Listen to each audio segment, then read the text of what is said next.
Hello दोस्तों, UPSC Hindi के online study platform में आपका स्वागत है।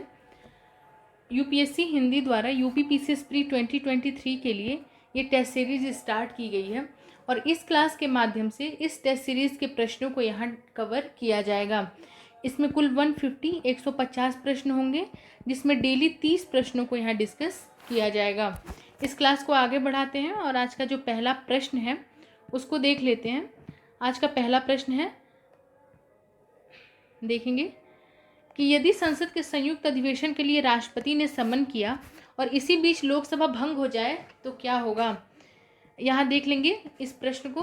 तो ये प्रश्न जो है वो कंडीशन बेस्ड क्वेश्चन है और इसमें देखेंगे, इसमें ये कह रहा है कि यदि संयुक्त अधिवेशन के लिए राष्ट्रपति ने समन कर दिया और समन करने के बाद यदि लोकसभा भंग हो जाए तो क्या होगा। तो इसमें ऑप्शन देख लेंगे। ऑप्शन ए है संयुक्त अधिवेशन नियत समय में आयोजित होगा। ऑप्शन बी है संयुक्त अधिवेशन रद्द हो जाएगा। ऑप्शन सी है नई लोकसभा की रचना के बाद संयुक्त अधिवेशन आयोजित किया जाएगा और ऑप्शन डी है विधेयक व्यपगत हो जाएगा। तो इसमें जो ऑप्शन सही हो जाएगा, ऑप्शन नंबर ए इसका सही उत्तर हो जाएगा, यानी कि संयुक्त अधिवेशन नियत समय में आयोजित किया जाएगा। यहाँ इसको समझ लेंगे। यहाँ देखेंगे कि यदि संसद के संयुक्त अधिवेशन के लिए राष्ट्रपति समन करे और उसके बाद जो है कि लोकसभा भंग हो जाए तो संयुक्त बैठक आयोजित होगी। लेकिन यदि देखें, यदि समन के पहले लोकसभा भंग हो जाए, यदि राष्ट्रपति के समन के पहले यहाँ देखेंगे यदि लोकसभा भंग हो जाए तब संयुक्त जो अधिवेशन है वो नहीं होगा। अब यहाँ देख लेंगे संयुक्त अधिवेशन को। तो संयुक्त अधिवेशन जो है वो संसद के दोनों सदनों में गतिरोध होने पर लाया जाता है।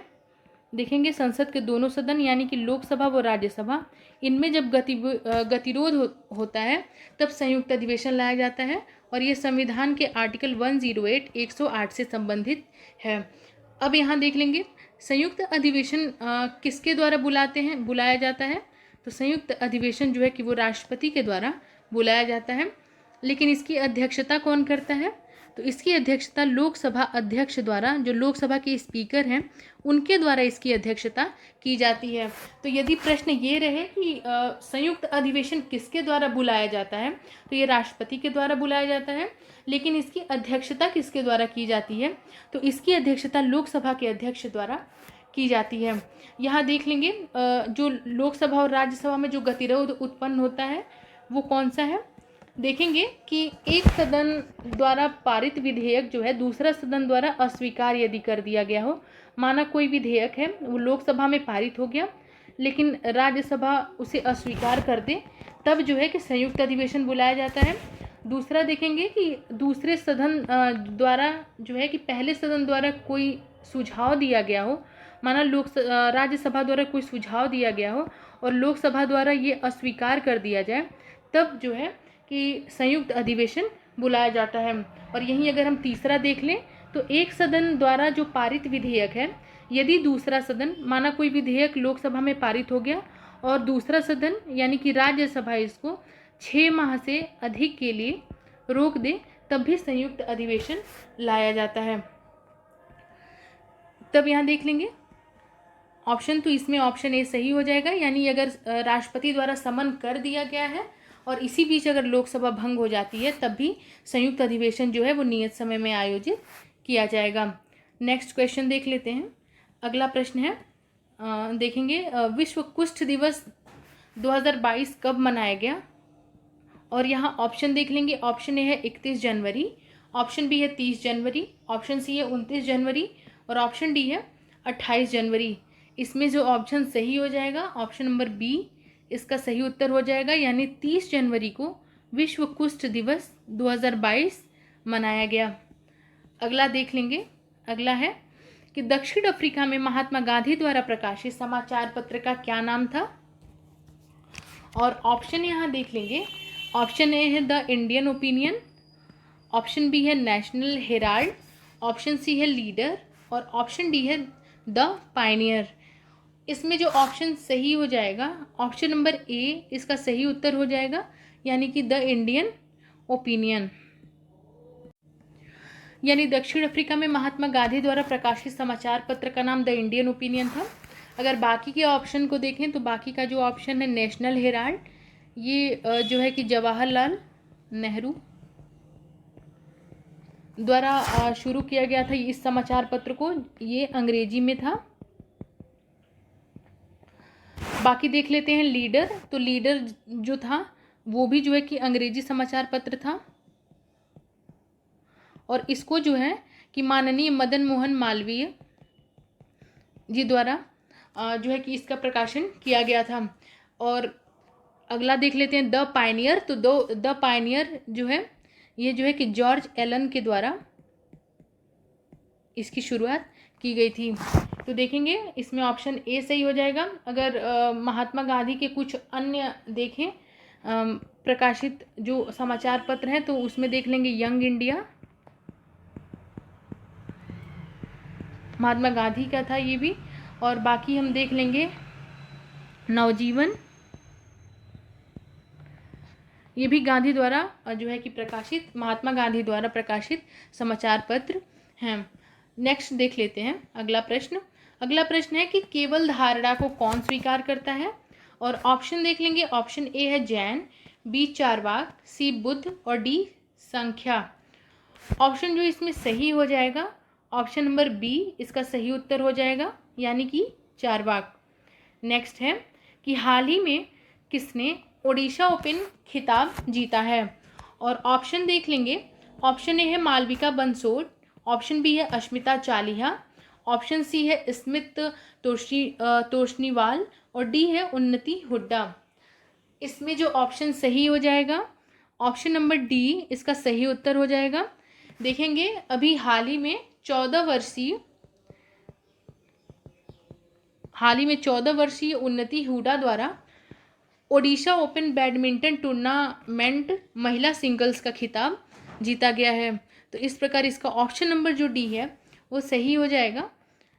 नेक्स्ट देख लेते हैं। अगला है कि निम्नलिखित में से कौन सा एक अम्लीय विलयन का संभावित पीएच मान हो सकता है। इसमें प्रश्न ये कह रहा है कि कौन सा अम्लीय विलयन का संभावित मान हो सकता है। तो ऑप्शन देख लेंगे। ऑप्शन ए है 6, बी है 7, सी है 8 और डी है 9। तो यहाँ देखेंगे कि अम्लीय विलयन का जो पीएच होता है वो 7 से कम होता है। तो 7 से कम यहाँ देखेंगे ऑप्शन सी देखेंगे, ये 8 है 9 है, तो ये तो ऑप्शन नहीं होगा। अब 7 से कम जो है कि इसमें केवल ऑप्शन ए सही दिख रहा है, तो इसलिए इसका ऑप्शन ए यानी कि 6 इसका सही उत्तर हो जाएगा। देखेंगे कि अम्लीय विलयन का पीएच जो है हमेशा 7 से कम होता है और ये नीले लिटमस को लाल कर देता है, नीले लिटमस को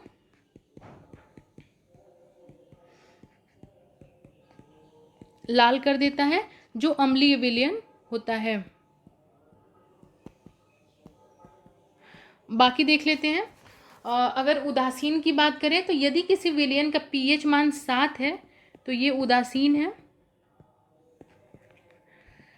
और जैसे हम इसमें देख सकते हैं कि शुद्ध पानी का जो पीएच होता है, शुद्ध पानी का जो पीएच होता है वो जो है कि 7 होता है।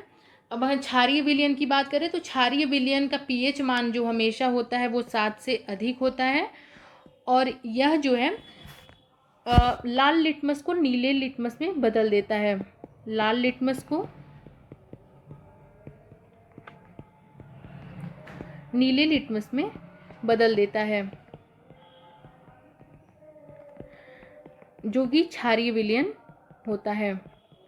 तो यहाँ देखा हमने कि जो अम्लीय विलयन है वो नीले लिटमस को लाल लिटमस में बदल देगा, लेकिन जो क्षारीय विलयन है वो लाल लिटमस को नीले लिटमस में बदल देगा। और हमेशा अम्लीय विलयन का पीएच होता है वो 7 से कम होता है, और 7 जो पीएच मान होगा वो उदासीन विलयन का होगा। और वहीं अगर 7 से अधिक पीएच है तो वो हमेशा क्षारीय विलयन का मान जो है कि 7 से हमेशा अधिक होता है। नेक्स्ट क्वेश्चन देख लेते हैं। अगला प्रश्न है कि भारत के निम्नलिखित द्वीपों में से किसमें ज्वालामुखी उद्गम है।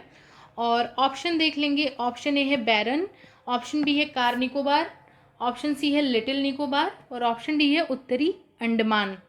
इसमें जो ऑप्शन सही हो जाएगा ऑप्शन नंबर ए इसका सही उत्तर हो जाएगा, यानी बैरन। देखेंगे बैरन द्वीप को, तो ये अंडमान निकोबार के जो पोर्ट ब्लेयर है उससे जो है, अंडमान निकोबार का जो पोर्ट ब्लेयर है उससे 135 किलोमीटर जो है उत्तर पूर्व में ये जो बैरन द्वीप है ये स्थित है। और इसमें जो है कि इसी में जो है कि ज्वालामुखी उद्गम है। देखेंगे बैरन द्वीप को, तो ये एक सक्रिय ज्वालामुखी है, ये एक सक्रिय ज्वालामुखी है। यहाँ एक चीज़ और ध्यान दे देंगे कि जो 10 डिग्री चैनल है वो लिटिल अंडमान व कार निकोबार के बीच से जाता है। तो जो 10 डिग्री चैनल है कार निकोबार व लिटिल अंडमान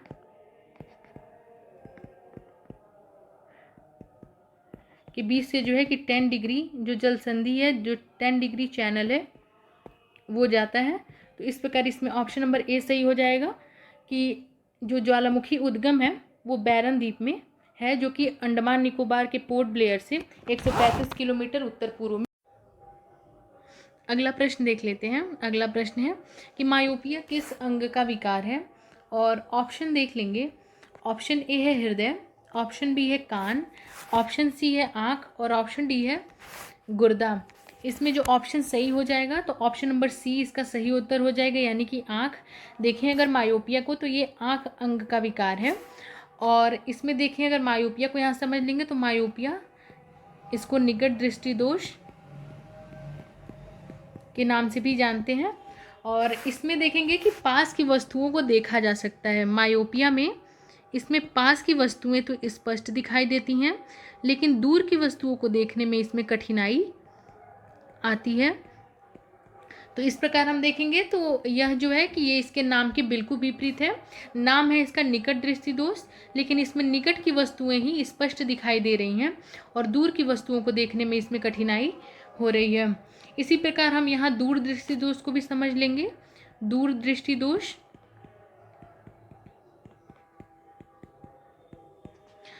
इसको जो है कि हाइपरोपिया कहते हैं। यहाँ देखेंगे, देखिए अगर इसको, तो इसको हाइपरोपिया कहा जाता है दूर दृष्टि दोष को। इसमें जो है वो दूर की वस्तुएं स्पष्ट दिखाई देती हैं, लेकिन पास की वस्तुओं को देखने में इसमें कठिनाई होती है। तो इस प्रकार मायोपिया यानी कि निकट दृष्टि दोष और हाइपरोपिया यानी कि दूर दृष्टि दोष, ये जो है कि आँख से संबंधित विकार हैं। और देखेंगे निकट दृष्टि दोष में पास की वस्तुएं दिखाई देने में जो है कि पास की वस्तुएं स्पष्ट दिखाई देती हैं, और दूर दृष्टि दोष में जो है कि दूर की वस्तुएं जो है कि स्पष्ट दिखाई देती हैं। अगला प्रश्न देख लेते हैं। अगला प्रश्न है कि निम्नलिखित पर्यावरणविदों में से किसे जल पुरुष के नाम से जाना जाता है, और ऑप्शन देख लेंगे। ऑप्शन ए है सुंदरलाल बहुगुणा, ऑप्शन बी है राजेंद्र चौधरी, ऑप्शन सी है बी वेंकटेश्वरलू और ऑप्शन डी है सलीम अली। इसमें जो ऑप्शन सही हो जाएगा ऑप्शन नंबर बी इसका सही उत्तर हो जाएगा। यहाँ ध्यान देंगे, यहाँ जो राजेंद्र चौधरी नहीं होगा, यहाँ राजेंद्र सिंह होगा, जिनको जो है कि जल पुरुष के नाम से जाना जाता है। अगर इनको देखें राजेंद्र सिंह को, तो यह जो है कि तरुण भारत संघ के संस्थापक हैं। तरुण भारत संघ के संस्थापक हैं और इसकी जो स्थापना हुई थी वो 1975 में हुई थी। यहाँ देखेंगे कि ये जो संघ है इसके द्वारा जो है 11,800 जो जल संरचनाओं के निर्माण के लिए समाज को संगठित किया गया था। यानी कि 11,800 जो जल संरचनाएं हैं उनका निर्माण करने के लिए जो है कि तरुण भारत संघ द्वारा एक संगठन का निर्माण किया गया था। और अगर इनके अन्य कामों को देखें, जो राजेंद्र सिंह हैं, इनके अगर अन्य कामों को देखें तो इन्हीं के काम के फलस्वरूप जो है कि देश में 12 नदियों को पुनर्जीवित किया गया है।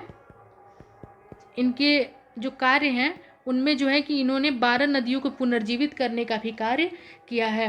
इनको देखें तो 2001 में रेमन मैगसेसे पुरस्कार व 2015 में अगर हम इनको देखें तो 2015 में इनको स्टॉकहोम वाटर पुरस्कार से सम्मानित किया गया है। तो इस प्रकार जल पुरुष के नाम से किसको जाना जाता है, तो राजेंद्र सिंह को जल पुरुष के नाम से जाना जाता है। नेक्स्ट देख लेते हैं।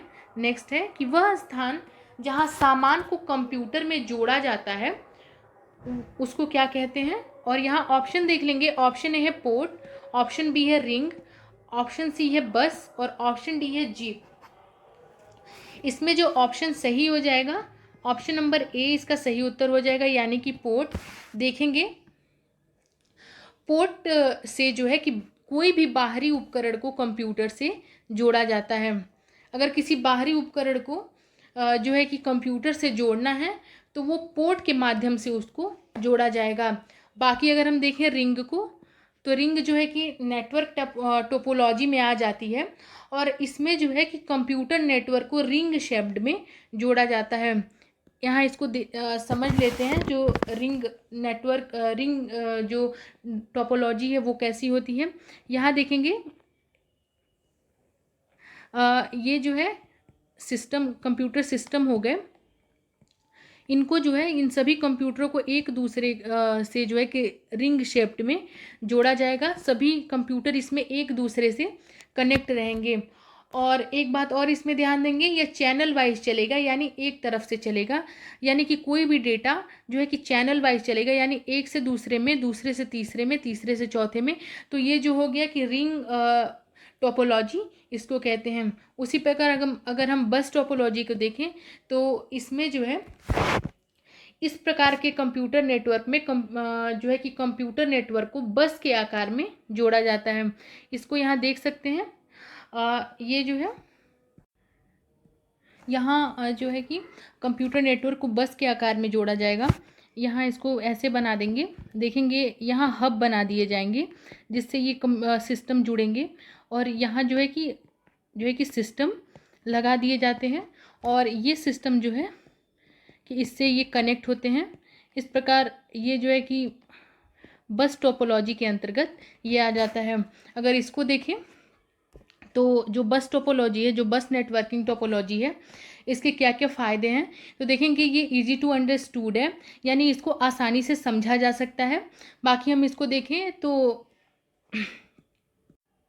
इसको जो है कि आसानी से स्मॉल जो है कि स्मॉल नेटवर्क में भी इसको यूज़ कर सकते हैं। तो इस प्रकार ये बस टोपोलॉजी हो गई। तो इस प्रकार ऑप्शन इसका जो सही हो जाएगा, ऑप्शन नंबर ए पोर्ट इसका सही उत्तर हो जाएगा। जहाँ से उपकरण को कंप्यूटर में जोड़ा जाता है उस स्थान को पोर्ट कहते हैं। नेक्स्ट देख लेते हैं। अगला है निम्नलिखित कथनों पर विचार करें और ऑप्शन देख लेंगे। ऑप्शन पहला है first past the post system में चुनाव जीतने वाले उम्मीदवार को बहुमत यानी 50% + 1 वोट प्राप्त करना होगा।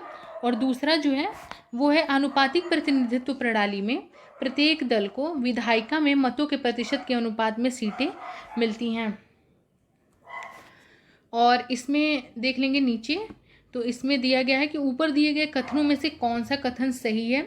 देखेंगे कूट पर आधारित प्रश्न है और इसमें ऑप्शन देख लेते हैं। ऑप्शन ए है केवल 1, ऑप्शन बी है केवल 2, ऑप्शन सी है 1 और 2 दोनों, और ऑप्शन डी है ना तो 1 और ना ही 2। इसमें जो ऑप्शन सही हो जाएगा बी, इसमें बी ऑप्शन जो है वो सही हो जाएगा, यानी कि इस कथन में केवल 2 जो कथन है वो सही है। यहाँ देख लेते हैं कि इसमें पहला जो कथन कह रहा है वह कह रहा है कि first pass the post system में चुनाव जीतने वाले उम्मीदवार को बहुमत वोट प्राप्त करना होगा, जो कि ये सही नहीं है। देखेंगे कि first pass the post system में निर्वाचन क्षेत्र में सबसे अधिक वोट पाने वाले उम्मीदवार को निर्वाचित घोषित किया जाता है। इसमें बहुमत प्राप्त करने की कोई आवश्यकता नहीं है कि जो भी निर्वाचन क्षेत्र में सबसे अधिक वोट पाएगा वही निर्वाचित घोषित किया जाएगा। इसमें बहुमत की आवश्यकता नहीं है। दूसरा अगर हम देखें तो आनुपातिक प्रतिनिधित्व प्रणाली में प्रत्येक दल को विधायिका में मतों के प्रतिशत के अनुपात में सीटें मिलती हैं।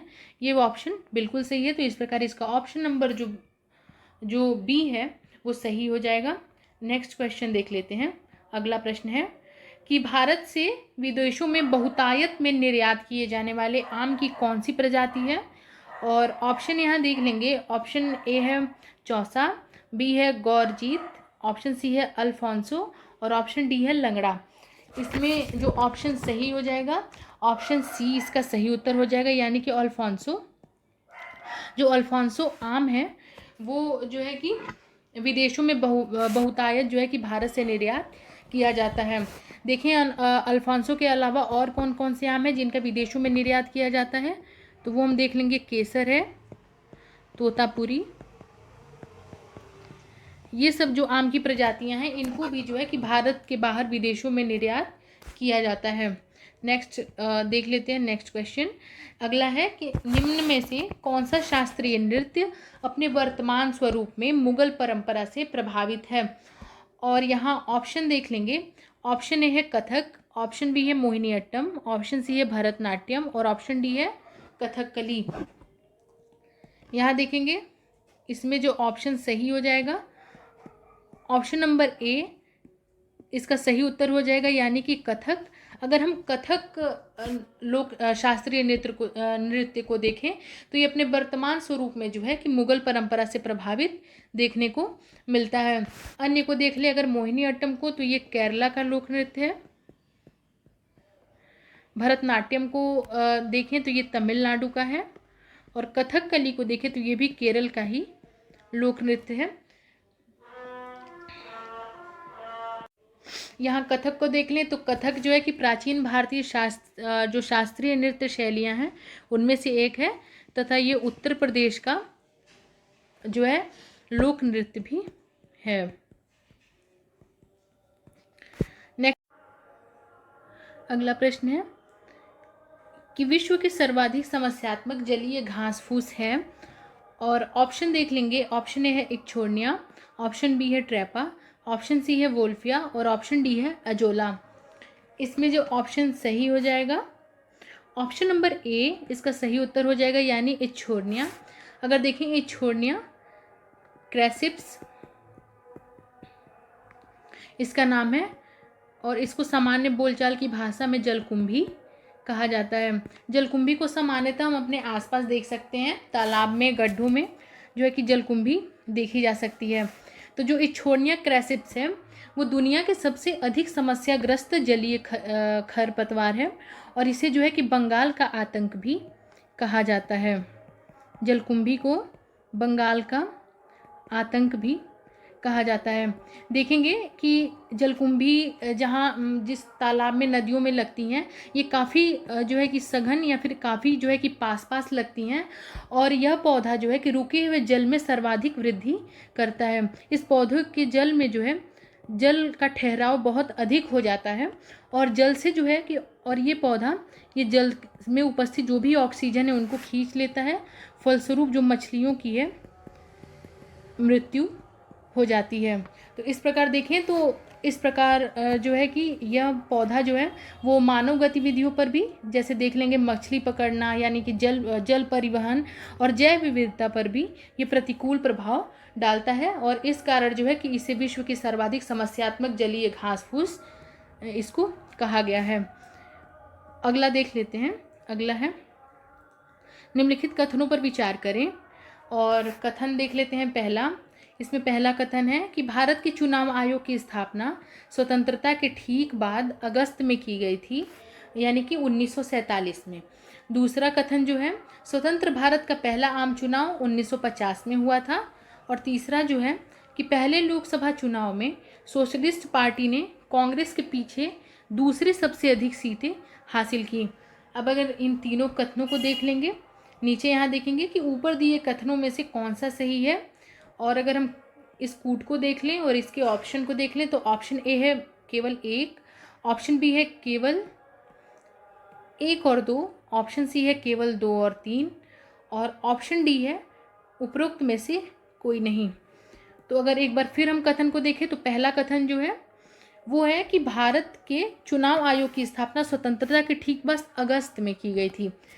तो ये देखेंगे ये कथन जो है कि वो गलत है। देखेंगे भारत के चुनाव आयोग की स्थापना जो की गई थी वो 25 जनवरी 1950 को की गई थी। तो इस प्रकार इसका जो पहला कथन है वो गलत हो गया। यहाँ हम दूसरा कथन देखेंगे। दूसरा कथन है कि स्वतंत्र भारत का पहला आम चुनाव 1950 में हुआ था। अगर इस कथन को देखें तो जो पहला आम चुनाव हुआ था वो 1950 में नहीं हुआ था। 1950 में जो है कि इस चुनाव को होने की उम्मीद थी, लेकिन किन्हीं कारणों से ये चुनाव को 2 बार स्थगित करना पड़ा था और अंत में जो है अक्टूबर 1951 से जो है कि फरवरी 1952 यानी 1952 तक जो है ये चुनाव आयोजित किया गया था। और इसे सामान्यतः इसे जो है कि 1952 का ही चुनाव कहा जाता है, क्योंकि अधिकांश हिस्सों में जो चुनाव हुए थे वो जनवरी 1952 में ही हुए थे, तो इसे जो कहा जाता है ये 1952 का ही चुनाव कहा जाता है। तो इस प्रकार इसमें ऑप्शन जो बी है, जो दूसरा जो इसका कथन है वो जो है वो भी गलत है और पहला कथन भी गलत है। तीसरा कथन देख लेते हैं कि पहले लोकसभा चुनाव में सोशलिस्ट पार्टी ने कांग्रेस के पीछे दूसरी सबसे अधिक सीटें हासिल की। तो इसमें देखेंगे कि जब अंतिम परिणाम घोषित किए गए तो कांग्रेस पार्टी ने पहली लोकसभा में देखेंगे 489 सीटों में से जो है 364 सीटें जीती थी। और यह जो है कि अन्य जो भी प्रतिद्वंदी और थे वो उनसे काफ़ी आगे थी। तो इस प्रकार ये भी जो कथन है कि सोशलिस्ट पार्टी ने कांग्रेस के पीछे दूसरे सबसे अधिक सीटें हासिल की, ये भी कथन गलत है। तो इस प्रकार इसमें जो ऑप्शन सही हो जाएगा ऑप्शन नंबर इसका डी इसका सही उत्तर हो जाएगा, यानी कि उपरोक्त में से कोई नहीं। नेक्स्ट देख लेते हैं अगला कि निम्न में से परमाणुवीय बिजली घर और राज्य का कौन सा मेल गलत है। तो इसमें गलत मेल पूछ रहा है कि परमाणुवीय बिजली घर के यहाँ नाम है और इसमें राज्यों के नाम यहाँ दिए गए हैं। इसमें ये बताना है कि इसमें कौन सा जो मिलान है वो गलत है। तो पहला इसमें देख लेते हैं। पहला है कलपक्कम कर्नाटक, बी है काकरापार गुजरात, सी है कुडानकुलम तमिलनाडु और डी है कैगा कर्नाटक। तो इसमें जो ऑप्शन सही हो जाएगा ऑप्शन नंबर ए इसका सही उत्तर हो जाएगा, यानी कलपक्कम। कलपक्कम जो परमाणुवीय बिजली घर है वह जो है कि कर्नाटक में स्थित नहीं है, ये चेन्नई तमिलनाडु में स्थित है। अगर बाकी के ऑप्शन को देखें तो काकरापार जो है परमाणु ऊर्जा केंद्र वो गुजरात में स्थित है, कुडानकुलम जो है वो तमिलनाडु में स्थित है और कैगा जो है वो कर्नाटक में स्थित है। तो इस प्रकार इसका पहला जो मेल है वो गलत हो जाएगा। कलपक्कम परमाणु बिजली घर की जो है वो चेन्नई तमिलनाडु में स्थित है। अगला प्रश्न यहाँ देख लेते हैं। अगला प्रश्न है कि संयुक्त राष्ट्र द्वारा मानव अधिकारों की विश्वव्यापी घोषणा को कब अपनाया गया था। और ऑप्शन यहाँ देखेंगे, ऑप्शन ए है 4 अप्रैल 1949, ऑप्शन बी है 24 अक्टूबर 1945, ऑप्शन सी है 10 दिसंबर 1948 और ऑप्शन डी है 10 जनवरी 1920।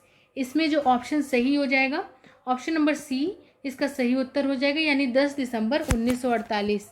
देखेंगे कि मानव अधिकारों की जो विश्वव्यापी घोषणा थी उसको संयुक्त राष्ट्र महासभा द्वारा पेरिस में 10 दिसंबर 1948 को अपनी 183वीं जो बैठक थी उसके दौरान इसको अपनाया गया था। अगर हम मानव अधिकार को एक शब्द में समझें तो जो मानव अधिकार है वह जो है कि हर व्यक्ति का नैसर्गिक वो प्राकृतिक अधिकार है।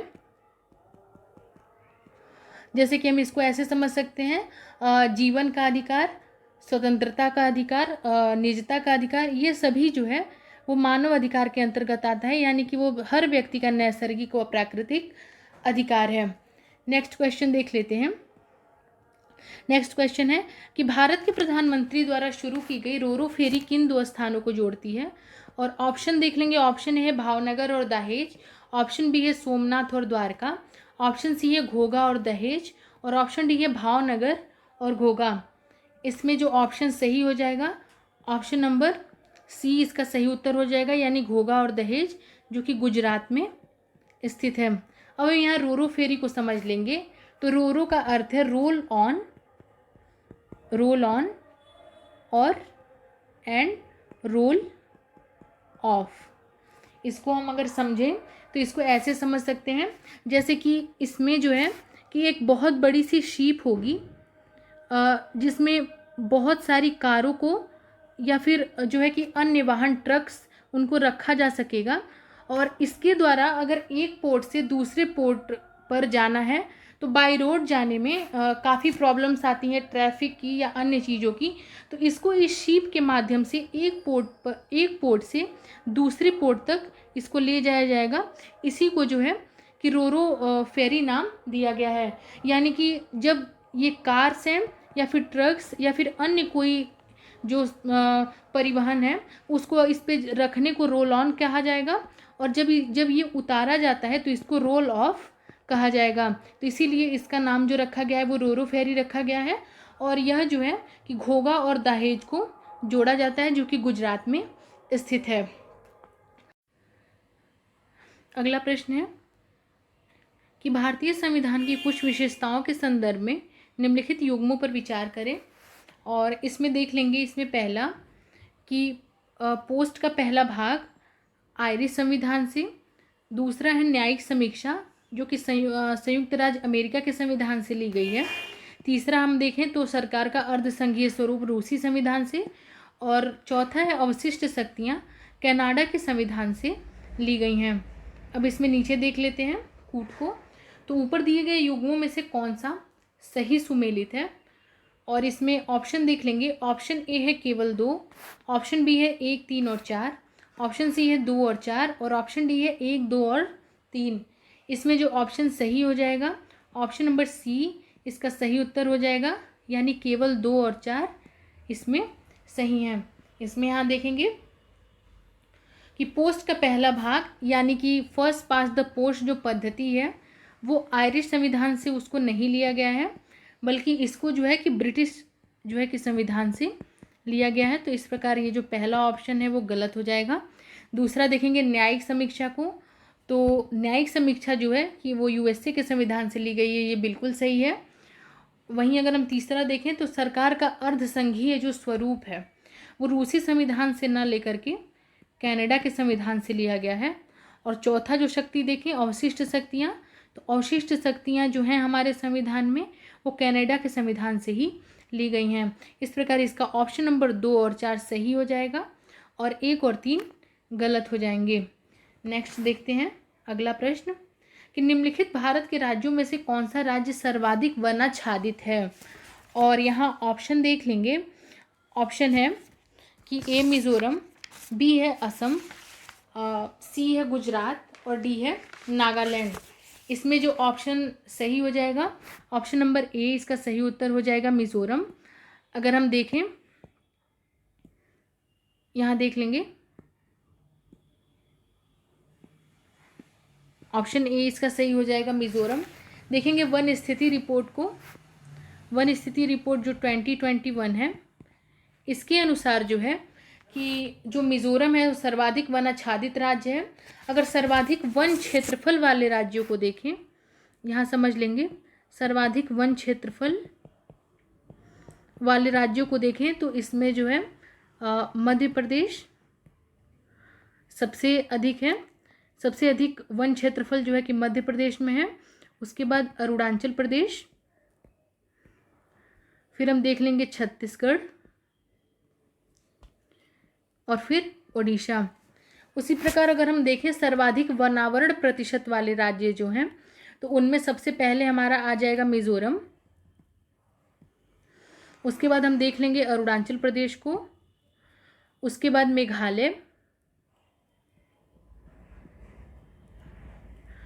उसके बाद देखेंगे मणिपुर। तो ये क्रम हो जाएगा। तो भारत के राज्यों में से कौन सा राज्य सर्वाधिक वनाच्छादित है, तो वन स्थिति रिपोर्ट 2021 के अनुसार इसको देखें तो इसका ऑप्शन नंबर ए जो है मिज़ोरम वो सही उत्तर हो जाएगा। नेक्स्ट देख लेते हैं अगला प्रश्न। अगला प्रश्न है कि हिंदी के पश्चात कौन सी भारतीय भाषा विश्व में सर्वाधिक बोले जाने वाली भाषा है। और ऑप्शन देख लेंगे। ऑप्शन ए है बंगाली, बी है मलयालम, सी है तेलुगु और डी है तमिल। इसमें जो ऑप्शन सही हो जाएगा ऑप्शन नंबर ए इसका सही उत्तर हो जाएगा, यानी कि बंगाली। बंगाली जो भाषा है वो हिंदी के बाद भारतीय भाषाओं में विश्व में सर्वाधिक बोली जाने वाली भाषा है। और देख लेंगे अगला प्रश्न। नेक्स्ट क्वेश्चन जो है कि भारतीय चारागाह एवं चारा अनुसंधान संस्थान कहाँ स्थित है।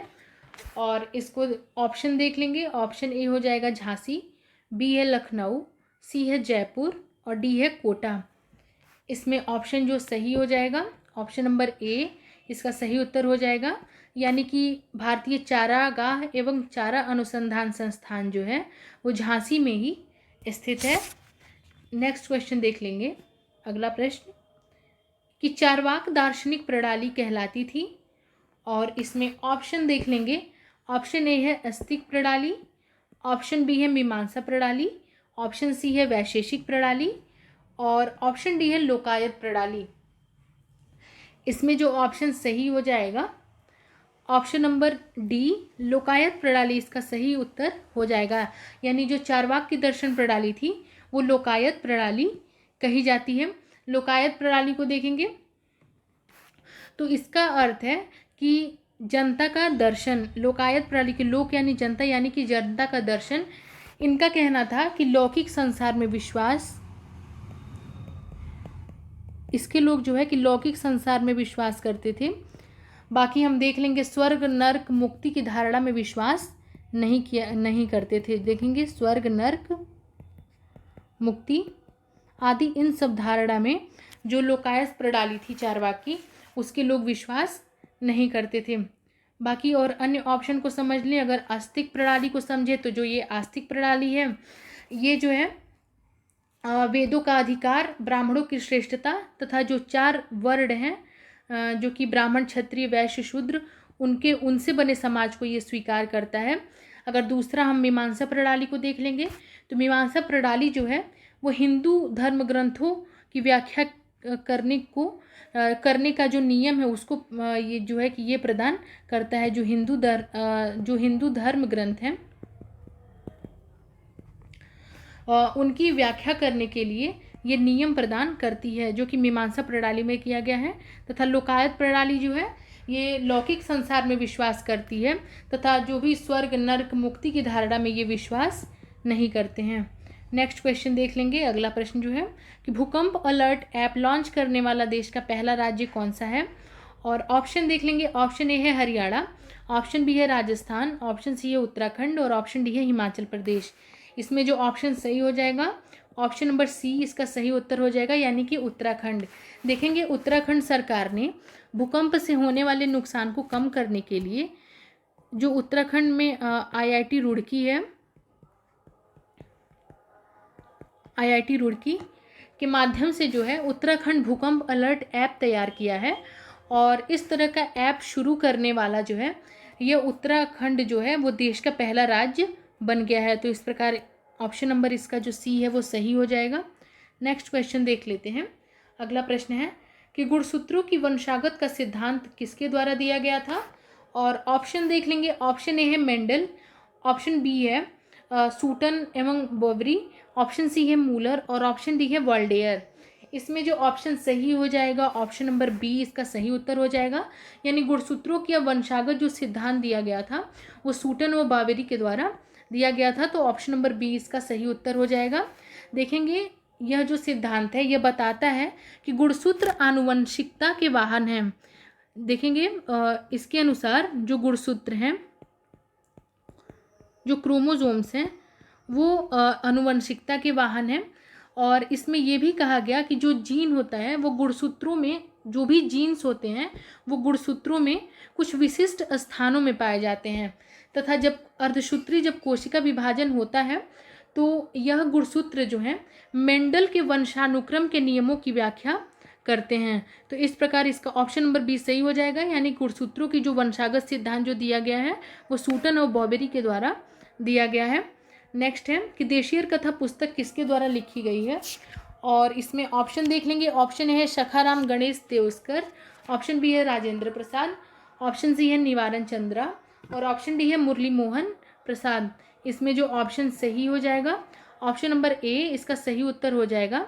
यानी कि सखाराम गणेश देवस्कर द्वारा जो है देशियर कथा पुस्तक लिख गई है। और इसका प्रकाशन हुआ था, इसका प्रकाशन जो हुआ था सखाराम गणेश देवस्कर द्वारा 1904 में इसका प्रकाशन किया गया था। नेक्स्ट देख लेते हैं। अगला, सर्वेंट ऑफ इंडिया सोसाइटी की स्थापना किसने की थी? और ऑप्शन देख लेंगे। ऑप्शन ए है लाला लाजपत राय, ऑप्शन बी है बिपिन चंद्र पाल, ऑप्शन सी है गोपाल कृष्ण गोखले और ऑप्शन डी है भगत सिंह।